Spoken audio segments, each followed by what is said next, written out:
कृष्णा। आप सब कैसे हैं? बहुत खुश हूँ एंड वेरी वेरी हैप्पी आकाशी। वैसे तो मैं सब कुछ अपने लिए ही बोल रही हूँ, पर आज जो भगवान हमें कथा सुना रहे हैं वो एक्चुअली प्योरली मेरे लिए ही है, क्योंकि मुझे एक बहुत सुंदर सत्य पता चला है। एक्चुअली सत्य तो सब कुछ सबको पता होता है, सारे सत्य हमारे सामने ही है, पर फिर भी जब उस सत्य की खुशबू हमें खुद आती है, जब उसका अनुभव हम खुद करते हैं, उसको डिस्क्राइब करना इट्स इम्पॉसिबल। तो मैं जो आज सत्य फील कर रही हूँ, उसकी मेमोरी, उसकी खुशबू, उसका अनुभव सदा मेरे साथ रहे, इसलिए आज की कथा मैं अपने आप को डेडिकेट करती हूँ। सो हरे कृष्णा। सत्य सत्य क्या है? सत्य जो शास्त्रों में लिखा हुआ है, सब कुछ पता है हमारे को, सारे सत्य हमारे सामने हैं। हम कितने सत्य पढ़ जाते हैं, कितने सत्य हमने कितनी बार पढ़े हैं, शास्त्रों में पढ़े हुए हैं, फिर भी वो सत्य सुंदर कब लगता है, वो सत्य कितना सत्य है, ये कब पता चलता है? उस सत्य का महत्व क्या है? वो सत्य कितनी हद तक, कितना लाभकारी, कितना सुंदर सत्य है, ये ये कैसे पता चलेगा कि सत्यम शिवम सुंदरम? सत्य शिव है, सत्य बहुत शुभ है। उसको जानने से ही, उसको रियलाइज करने से ही शुभ फील होता है। और सुंदरम, सत्यम शिवम सुंदरम, सत्य सुंदरता है। एक भी सत्य अगर हम जीवन में, एक भी सत्य को अगर हम दर्शन कर ले, तो हमारे को उस सत्य की सुंदरता जब दिख जाती है, तो जीवन में हमारे चराचर में हर चीज़ कितनी सुंदर है। भगवान कितने सुंदर हैं, उनकी लीलाएं, उनका नाम, उनका रूप, उनके गुण, सब कुछ कितने सुंदर हैं। ये सब सुंदरता, ये सब शुभ जानने के बाद, ये सब सत्य जानने के बाद भक्त रमन करता है। रमन, मैं नहीं जानती कि रमन का अर्थ कहाँ तक होगा, बट मुझे ऐसा लग रहा है कि रमन मतलब you are enjoying in yourself, you are just experiencing something so deeply. That is Raman. You're playing in yourself, you're tasting that, relishing that, something you are relishing inside your heart. That is Raman. तो भक्त जो है ऐसे सत्य जानने के बाद रमन करता है, ठीक है? तो भक्त हरि गुण रमन करता है। तो हरि के गुण, हरि की कृपा से, साधु की कृपा से हमारे को पता चलते हैं। तो मैं आज जो डिस्क्राइब कर रही हूँ वो मेरे जीवन का बहुत सुंदर सत्य है। तो मैं फील करते हैं उसे मिलकर। मुरारी बापू जी कथा कर रहे हैं शुकताल में, ठीक है? और उन्होंने बताया कि शुकदेव गोस्वामी जी पक्षी हैं। फिर उसके बाद उन्होंने कहा कि हर वक्ता, हर व्यक्ति जो भगवान का नाम जपने लगता है, उसमें रमन करने लगता है। राम रमेते, ऐसे करके उन्होंने एक चौपाई बताई। तो जो राम नाम के गुण, भगवान के रूप, भगवान के लीलाओं में रमन करता है, उनको आनंद लेता है, राम नाम की रट उसके हृदय में, उसकी धड़कनों की तरह चलने लगती है, ऐसा भक्त एक पक्षी ही बन जाता है। पक्षी, उसके वो एक उड़ान भर लेता है, पंख खुल जाते हैं ज्ञान और वैराग्य के। पर ज्ञान और वैराग्य किसी के पास भी हो सकता है, पर वो दिशा में हो। ठीक है, तो भक्त एक ऐसा पक्षी है जिसके दो पंख जो है वो ज्ञान वैराग्य हैं, और जिसकी पूंछ पूंछ एक पक्षी को जो दिशा देते, जब उड़ते हैं वो हवा में, तो किस तरफ उड़ना है, किस तरफ जाना है, दिशा कौन देता है? वो है अनुराग, भगवान के प्रति अनुराग। कितना सुंदर बात है। हम लोग हम लोग पहुंच भी नहीं सकते यहाँ तक। इतना सुंदर सत्य, इतनी सुंदर कथा कोई संत करता है तो हमें समझ आता है। तो मुरारी बापू जी ने ये बोला कि भक्त एक पक्षी हो जाता है। तो उन्होंने कहा कि शिव जी पक्षी हैं, पार्वती माता पक्षी है, तुलसीदास गोस्वामी पक्षी है, ऐसे करके सबका जो नाम लिया। गरुण जी तो पक्षी है ही, काकभूषणी जी भी पक्षी है। तो ये पक्षियों की कथा है, रामायण। इस तरह से उन्होंने बोला। ठीक है, तब अब कथा में एक श्रोता ने उनसे क्वेश्चन पूछा कि आपने सुखदेव गोस्वामी जी को तो पक्षी कह दिया, तो आप ही बताइए कि तुलसीदास जी और शिव जी और पार्वती माता ये सब कैसे पक्षी हैं?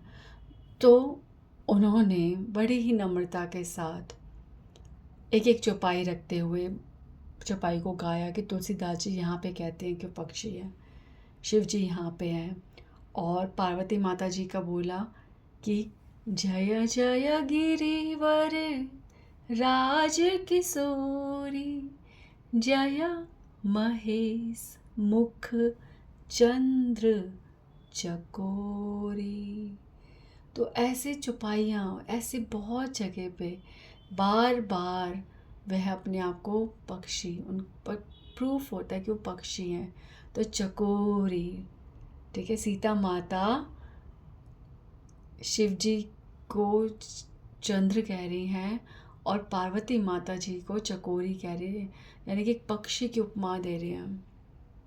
ओके, तो इस तरह से चकोरी। हाँ, तो मुरारी बापू जी ने यहाँ पे ये सब बताया, और उन्होंने पूरी 9 दिन की कथा में बहुत सुंदरता से एक श्रोता, एक भक्त के बारे में, सुखदेव गोस्वामी के बारे में, और भक्ति की किस किस प्रकार से पक्षी होता है, तो ये सब उन्होंने व्याख्या करी। अब यहाँ पर मैंने ये सोचा कि मुरारी बापू जी या फिर कोई भी भक्त जब कुछ बोलता है तो भगवान बाद में उन्हें ऐसे उदाहरण देते होंगे या ऐसे ऐसे उदाहरण लाते हैं कि वो सत्य प्रूफ होता है। एक बार मैंने भी कहा था और मुरारी बापू जी भी कहते हैं कि जो भक्त होता है जब वो कुछ बोल देता है तो शास्त्रों को उन शब्दों की आगवानी करनी पड़ती है। शास्त्र वो शास्त्रिक ही हो जाते हैं। ठीक है, तो ये भी एक बात है। पर अभी हम जो बात कर रहे हैं कि यहाँ पे ऐसा लगा कि मुरारी बापू जी बोल रहे हैं और बाद में वो ढूंढ रहे हैं कुछ, बट नहीं। सत्य तो ये है कि वो कोई ये नया रूप नहीं बता रहे कि पक्षी है और हमारे को कुछ नया बता रहे हैं या उन्होंने बनाया इस बात को। नहीं, उन्होंने जो सत्य लिखा हुआ है, ठीक है, जो सुखदेव गोस्वामी के लिए भागवतम में है और जो रामचरितमानस में तुलसीदास जी, पार्वती माता, शिव जी और अनेक अनेक जो उसमें उपस्थित है उन सब के लिए कि वह पक्षी हैं, भक्त एक पक्षी है, ये सब सत्य लिखा हुआ है। ये सत्य ऑलरेडी है, पर साधु सत्य को वाणी देता है, सत्य को जुबान देता है, सत्य को बोलता है, सत्य को एक रूप देता है, सत्य को एक कथा देता है। तब हमें पता चलता है कि हाँ, ये सत्य है, ये सत्य एग्जिस्ट करता है, ये सत्य एग्जिस्ट करता है।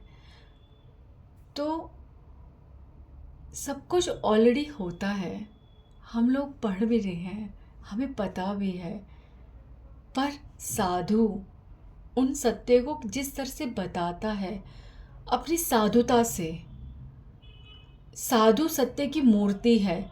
जब कोई प्योर पर्सन, प्रभुपाद जी बोलते हैं प्योरिटी इज अ फोर्स। अगर एक प्योर पर्सन, एक शुद्ध पर्सन, नॉट सिद्ध, शुद्ध, हमारे बापू जी कहते हैं भक्त सिद्ध नहीं, भक्त शुद्ध होता है।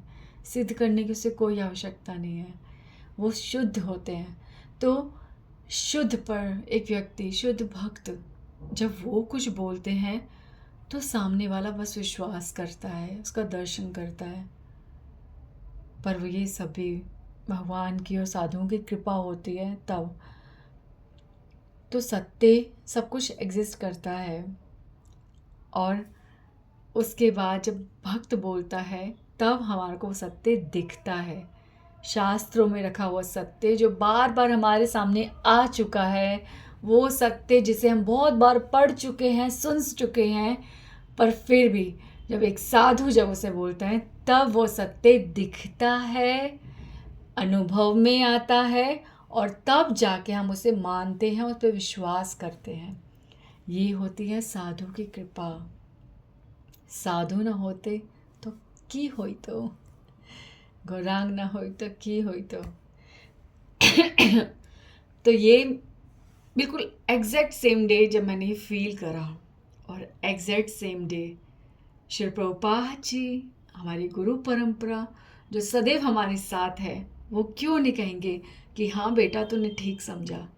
तो अब मैं आपको उनके थ्रू बताती हूँ कि उन्होंने भी इसमें हामी भरी कैसे।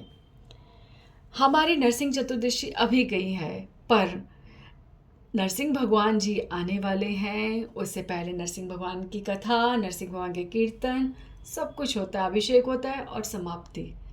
पर नहीं, मेरे लिए नरसिंह भगवान और कोई भी भगवान जब उनका अवतार होता है, अगर वो प्रतिदिन हमारे स्मरण में रह जाते हैं तो हम समझेंगे कि हाँ, इस बार उन्होंने हमारे हृदय में जन्म लिया था, और अब जन्म ले लिया है तो अब पूरी लीलाएं भी करेंगे।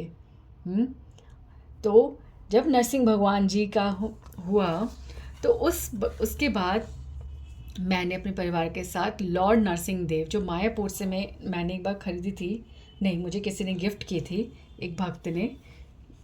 ये भी एक सुनो स्टोरी कि हम बाहर जाते हैं, ठीक है, धाम में जाते हैं, कोई बाहर जाता है और आप केले कुछ भी लेके आते हो तो आप सोचते हो हमारे लिए बड़ी चीज़ क्यों नहीं लाया।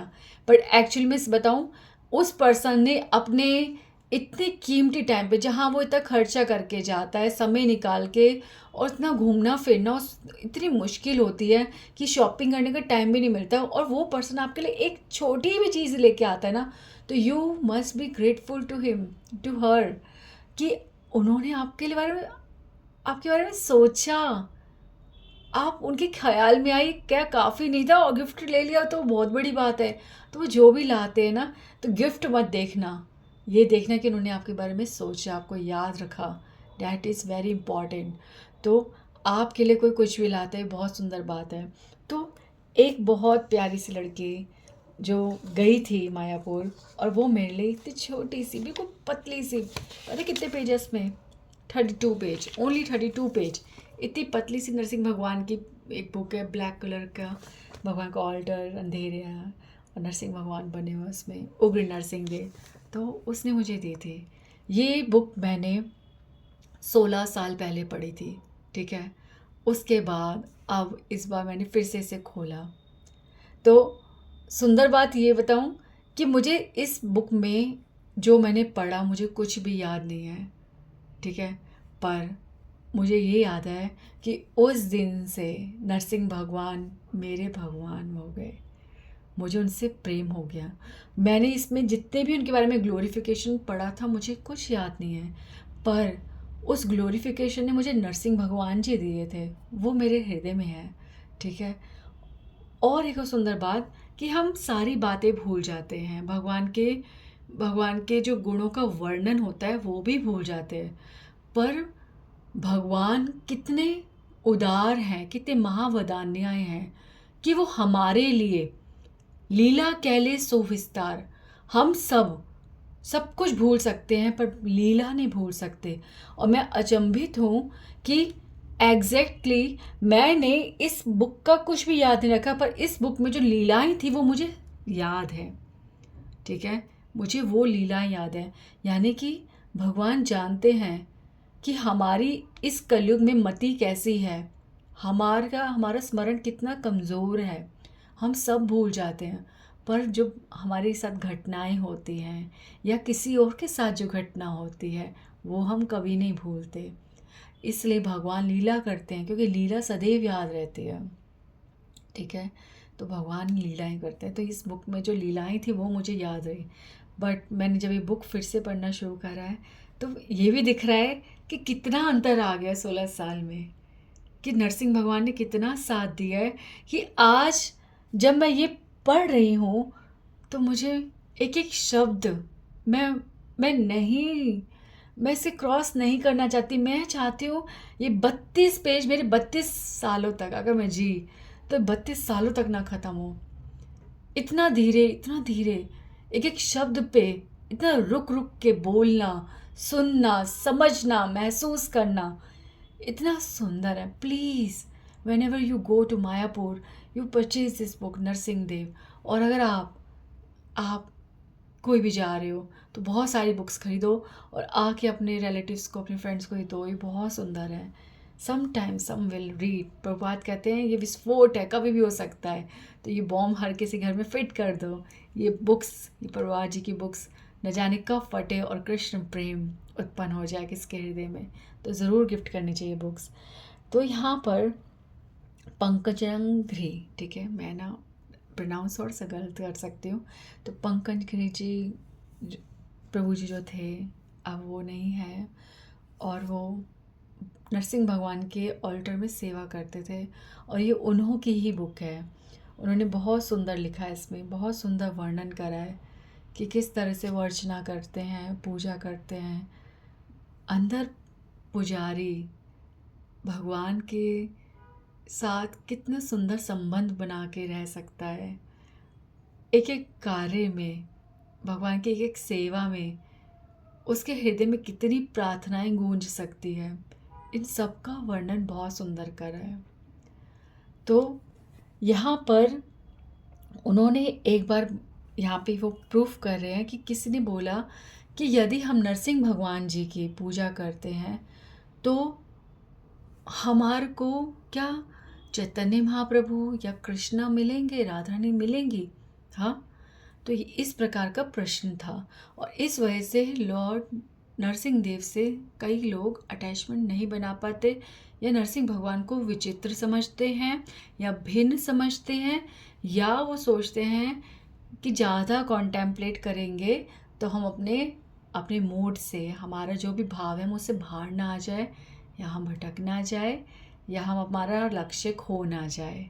तो इस प्रकार के जो भय होते हैं जिसकी वजह से हम एक घनिष्ठ संबंध नरसिंह भगवान से नहीं बना पाते, उसको वो अपनी कृपा द्वारा बहुत स्ट्रांगली हमारे हृदय में स्थापित कर रहे हैं। ठीक है, तो उन्होंने बताया कि जब श्रीवास ठाकुर नरसिंह भगवान की पूजा करते थे, हाँ, नरसिंह भगवान की पूजा करते थे, तो क्या उनको चैतन्य महाप्रभु नहीं मिले? हाँ, तो जब महाप्रभु ने महाप्रकाश लीला करी, ठीक है, और श्रीवास ठाकुर से जब संवाद हुआ था, तब चैतन्य महाप्रभु ने श्रीवास ठाकुर को बोला कि श्रीवास, मैं वही, डिडंट लॉर्ड चैतन्य रिवील, हाँ, मैं वही, क्या तुम मुझे नहीं जानते कि मैं वही भगवान हूँ जिनकी पूजा तुम द्वार बंद करके रो रो कर अनेकों प्रार्थनाएं करते हुए करते हो? मैं वही तुम्हारा नरसिंह हूँ। तो श्रीवास जी जो है वो नरसिंह भगवान की पूजा करते हैं। ठीक है, तो उनको कौन मिले? चैतन्य महाप्रभु मिले। और अद्वैत आचार्य जब हूँ हूँ हूँ हूँकार करते हुए श्री चैतन्य महाप्रभु को इस धरती पर अवतरित कराते हैं।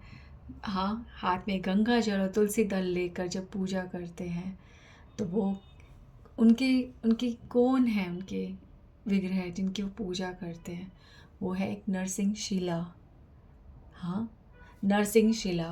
तो नरसिंह शिला की पूजा करते थे अद्वैत आचार्य, और इतनी प्रार्थनाएं करते थे वो कि उन्होंने स्वयं भगवान को सारे वेदों का खंडन करते हुए, हाँ, जिसकी घोषणा भी नहीं थी, भगवान ने अवतार लिया अद्वैत आचार्य के कहने पर, उनकी प्रार्थनाओं पर। तो ये प्रमाण दे रहे हैं यहाँ पे पंकज गिरी महाराज जी कि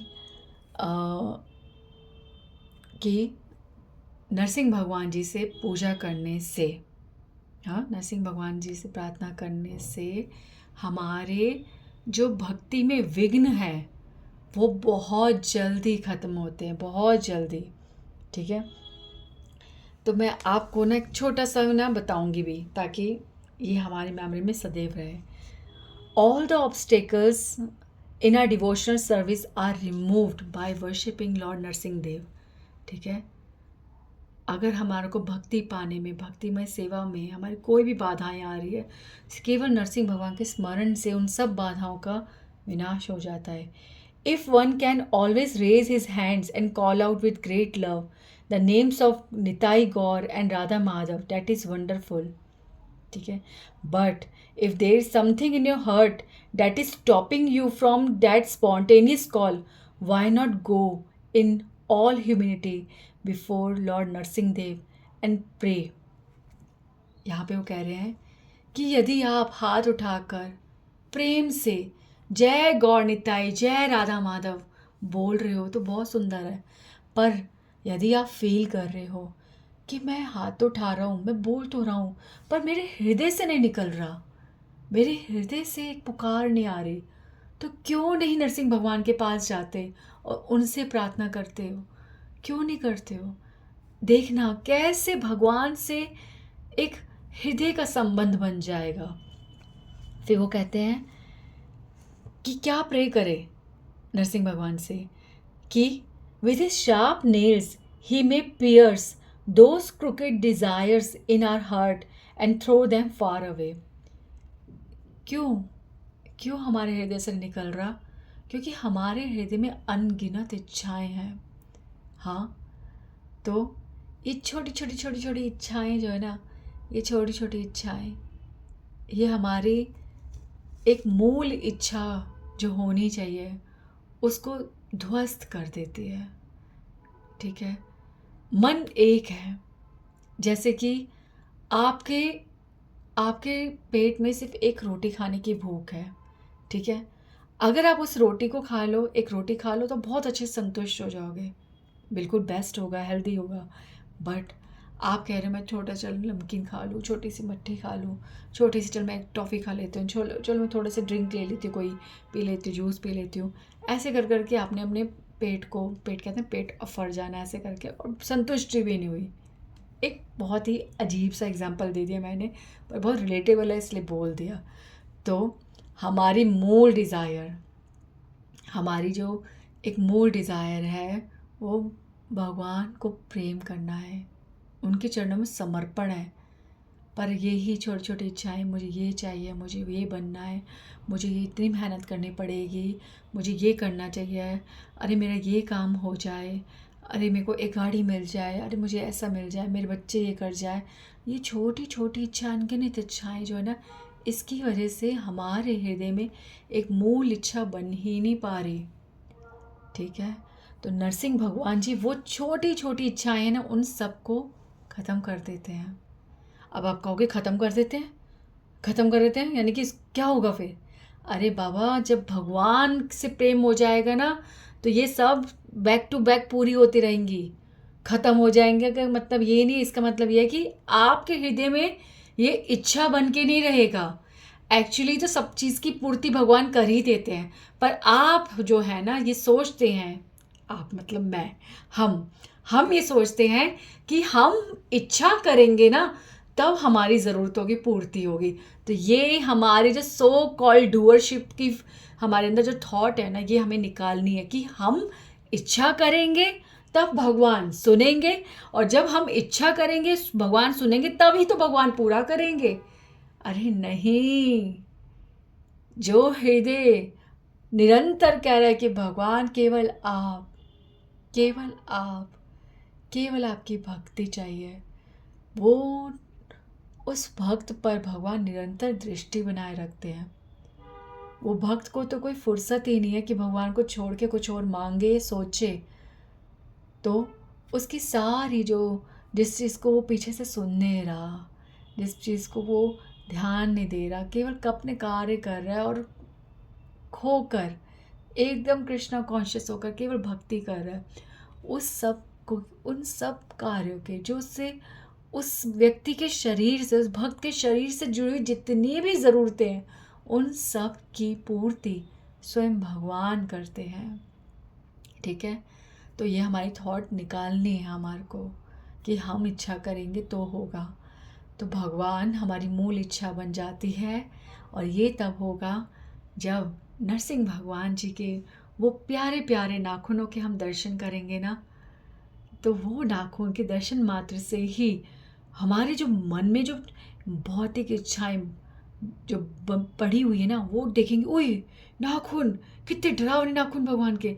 वो नाखूनों के दर्शन करते ही वो इच्छाएं यूं हवा में उड़ जाएंगी, जैसे अगरबत्ती का धुआं न जाने कहाँ गायब हो जाता है, ऐसे।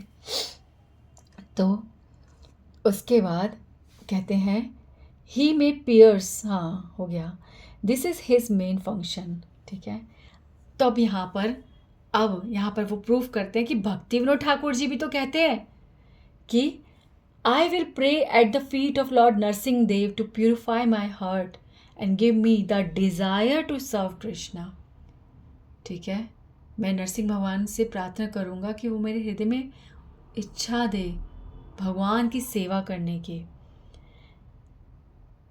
वीपिंग, रोते हुए, I will beg at the lotus feet of Narasimha that I may worship Shri Shri Radha and Shri Krishna in Navadvipa Dham free from all obstacles. मैं उनसे प्रार्थना करूँगा कि मैं नवद्वीप धाम में सदैव निरंतर भगवान राधा रानी कान्हू की बिना किसी बाधा के, बिना किसी विघ्न के सदैव उनकी सेवा करूं, उनसे प्रेम करूं। हिज प्रेज कंटिन्यू, आगे क्या बोलते हैं Bhakti Thakur, all at that moment. ठीक है, at that moment by Lord Narasimha Dev's mercy I will exhibit symptoms of ecstatic love for Radha and Krishna, and I will roll on the ground by the door of Lord Narsingh Dev's temple. अब यहाँ पे एक चीज़ मैं आपको बता दूँ कि भक्ति विनोद ठाकुर जी और हमारे आचार्य जब प्रार्थना करते हैं और कहते हैं कि ऐसा होगा, यानी कि वो बोल रहे हैं और रिज़ल्ट भी आ रहा है। तो अब उन्होंने जब प्रार्थना की है, ठीक है, तो भक्ति विनोद ठाकुर जी बता रहे हैं कि नरसिंह भगवान ने सुना। ठीक है, उसके बाद उनकी कृपा से मेरे हृदय में सात्विक भाव उत्पन्न हो रहे हैं। ठीक है, मेरे अंदर प्रेम विलक्षण उत्पन्न हो रहे हैं, और मैं राधा और कृष्ण के प्रति प्रेम और एक्सेटिक लव महसूस कर रहा हूँ, और नरसिंह भगवान के द्वार पर मैं लोटपोट हो रहा हूँ, उनसे प्रार्थना कर रहा हूँ, और उनके लिए ग्रेटफुल फील कर रहा हूँ। ठीक है, तो ये यहाँ पर देखो, अब ये जो मैं आपको यहाँ पे ये बता रही थी मुरारी बापूजी की बात से, ये बात भी मेरे सामने आई। तो और मैं आपको बताऊं कि मैं ना आगे पढ़ चुकी थी, फिर मुझे याद आया कि दिख रहा था मुझे, यार ये पैराग्राफ मैंने पढ़ा नहीं, क्योंकि मैं एक एक छोटा छोटा पैराग्राफ रोज़ पढ़ रही हूँ। ये वाला पैराग्राफ मुझसे छूट गया। ये वाला पैराग्राफ मेरे लिए इसलिए छूटा था कि कल के लिए, कि ये मेरी कुछ जो मेरे साथ भगवान ने लीला करी सत्य की, उसके साथ कनेक्ट करने के लिए। तो एग्जैक्टली जो मैंने आपको बताया ना कि श्रीवास ठाकुर जी और अद्वैत आचार्य भी नरसिंह भगवान की पूजा करते थे, इसलिए उनको बहुत शीघ्र, अति शीघ्र चैतन्य महाप्रभु प्राप्त हुए। ठीक है, तो नरसिंह भगवान की पूजा करने से वो प्राप्त हुए। तो अब यहाँ पे बात यह है कि मैंने ये पढ़ा था, क्या पढ़ा था, मैंने तो चैतन्य चरितामृत बहुत बार पढ़ी है, ये बात तो मुझे बहुत अच्छे से पता है। पर सत्य पढ़ा, सत्य आंखों के आगे से गुजर गया, पर सत्य कितना सुंदर है। सत्य ये हमारे को ये लाइन क्या बता रही है, ये लाइन हमें क्या संकेत दे रही थी, इस चीज़ को हम नहीं समझ सकते। इस चीज़ को, इस इतनी सी लाइन को उठाकर पंकज गिरी स्वामी जी ने, महाराज जी ने ये प्रूफ करा कि ये यहाँ पर बता रहे हैं कि नरसिंह भगवान के चरणों में समर्पित होने से हमारे विघ्न शीघ्र अति शीघ्र खत्म होंगे और हमारी निष्ठा, हमारी भक्ति बहुत तीव्रता से बढ़ेगी। समझे आप? तो ये मैं कह रही हूँ कि सत्य हमारे सामने होता है, पर सत्य प्रूफ नहीं होता। उसके बाद एक और बात कि अब हम कहेंगे जो पंकज गिरी महाराज जी हैं वो ना, क्योंकि वो नरसिंह भगवान के मंदिर में सेवा करते हैं, उन्हीं के साथ रहते हैं, उनके इष्ट, उनके भगवान नरसिंह देव जी हैं, इसलिए शायद वो ज़्यादा बोल रहे हैं, भाव में है, अपना भाव प्रकट कर रहे हैं। तो चलो और आगे बढ़ते हैं, ठीक है? क्योंकि मैंने आपको कहा ना कि सत्य को एक साथ एक ही घोषणा में सब मिलकर, ठीक है, जिसे जैसे ब्रह्मा जी नेति नेति नेति, साधु साधु साधु, कोई भी वक्त, कोई भी बात, कोई भी सत्य जब हर जगह से प्रकट होता है तो सुनते ही महसूस करना कि चारों दिशाओं से साधु साधु साधु, ऐसा शब्द होता है। इसका मतलब हाँ हाँ हाँ। और साधु साधु क्यों बोल रहे हैं? क्योंकि केवल साधु ही, चारों दिशाओं से साधु ही घोषणा करते हैं, हाँ स्वीकार है, स्वीकार है, यही सत्य है, हाँ यही सत्य है, हाँ यही सत्य है। ठीक है, तो साधुओं की कृपा से ही आता है। तो हाँ आगे बढ़ते हैं। तो पंकज गिरी महाराज जी का हम विश्वास नहीं करेंगे, ठीक है, हमें लग रहा है वो कि वो ज़्यादा कह रहे हैं। तो भक्ति विनोद ठाकुर जी भी गलत है, चलो मान लिया, हम भक्ति विनोद ठाकुर तक भी नहीं पहुंच पा रहे, दूर है हमारे से वो, मान लिया, ठीक है। पर श्रील प्रभुपाद जी को तो सब जानते हैं ना, है ना? आपको याद है मैंने पिछली कथा में क्या कहा था कि प्रभुपाद जी ने हमारे को पूरे दिन की दिनचर्या जो हमारी बनाई है ना, यदि हम उसको बहुत गहराई से समझे, ना कि तोते की तरह बोले, एक एक शब्द को जो प्रभुपाद जी की आज्ञा हुई है उसका पालन करें, तो हमारे को कहीं भी और एक्स्ट्रा की भी ज़रूरत नहीं है, उतना ही काफ़ी है, मोर देन इनफ है, और सब कुछ वही है। तो हम संसार दावा नल नल नीड़ लोका पहले करते हैं, उसके बाद हम तुलसी आरती करते हैं, और उसके बाद वो सब जो होता ही है, नाम अपराध हम पढ़ते हैं, सब कुछ करते हैं। उसके बाद उससे पहले हम क्या करते हैं? नरसिंह आरती। ओके, ठीक है। शाम को हमारी फिर से तुलसी आरती होती है, हमारी गौर आरती होती है, और फिर हमारी दोबारा होती है नरसिंह आरती। तो आप ये समझो कि तुलसी आरती और नरसिंह आरती मॉर्निंग में भी है रिपीटेड, और शाम को भी है तुलसी आरती नरसिंह आरती, यानी कि कुछ भी रिपीट नहीं हो रहा, ठीक है, कुछ भी रिपीट नहीं हो रहा, पर ये दो मुख्य रूप से हमारे को करना है। ये प्रभुपाद जी ने प्रूफ कर दिया कि एक साधु ही सत्य को प्रूफ करता है, एक साधु ही सत्य को दिखाता है। तो ये चैतन्य चरितामृत के एक कुछ लाइनों में नरसिंह भगवान का वर्णन है। पंकज गिरी महाराज जी ने नरसिंह भगवान के बारे में बताया, ठीक है। तो हम भक्ति विनोद ठाकुर जी सबको नहीं सुन पा रहे, पर ताज़ा, ठीक है, प्रतिदिन का ये तो दिख रहा है और ये समझ भी आ रहा है कि प्रभुपाद जी कह रहे हैं। यानी कि आप सोचो प्रभुपाद जी ने क्यों रखा है? तुलसी आरती करने से और नरसिंह आरती करने से हमारे बहुत बहुत बहुत बहुत विघ्न खत्म होते हैं। नरसिंह आरती तोते की तरह नहीं बोलनी, बहुत हृदय से बोलनी है, बहुत हृदय से। बहुत हृदय से नरसिंह भगवान से प्रार्थना करने से, उनके चरणों में समर्पित होने से हमारे को भक्ति प्राप्त होती है, हमें प्रेम प्राप्त होता है, हमें सत्य प्राप्त होता है, हमें भगवान का नाम, रूप, गुण और लीला, इन चारों के दर्शन होते हैं।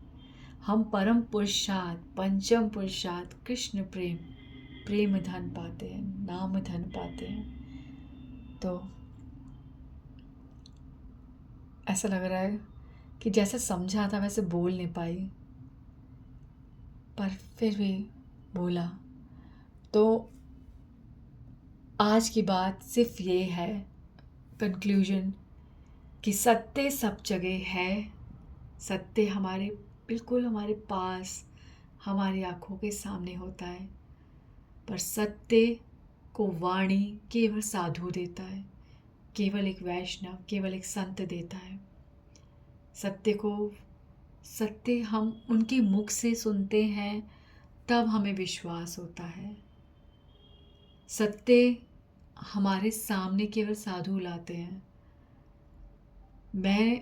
मैं जो भी पढ़ रही हूँ, ठीक है, जो भी पढ़ रही हूँ, पढ़ जाती हूँ, पर जब पंकज गिरी महाराज जी, मुरारी बापू जी, भक्ति विनोद ठाकुर जी कोई बात को एग्जाम्पल लेकर उठाते हैं, तब पता चलता है कि हमें कितनी गहराई से और पढ़ना चाहिए था।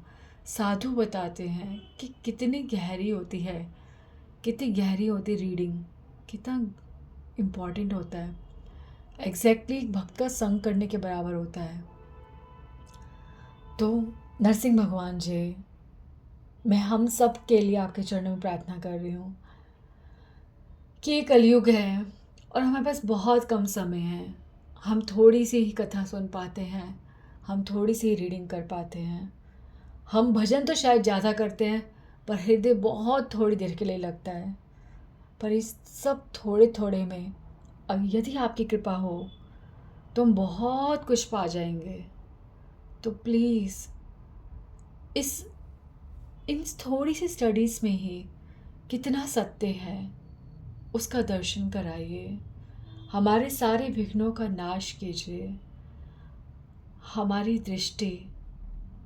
दृष्टि आपके सत्य को, शिवम और सुंदरम ऐसा दर्शन करे, कृपा कीजिए। जय नरसिंह देव। समस्त भक्त वृंद की जय, समस्त साधु भक्तों की जय। साधु साधु साधु। हरे कृष्णा कृष्णा कृष्णा हरे हरे, हरे राम राम राम हरे हरे।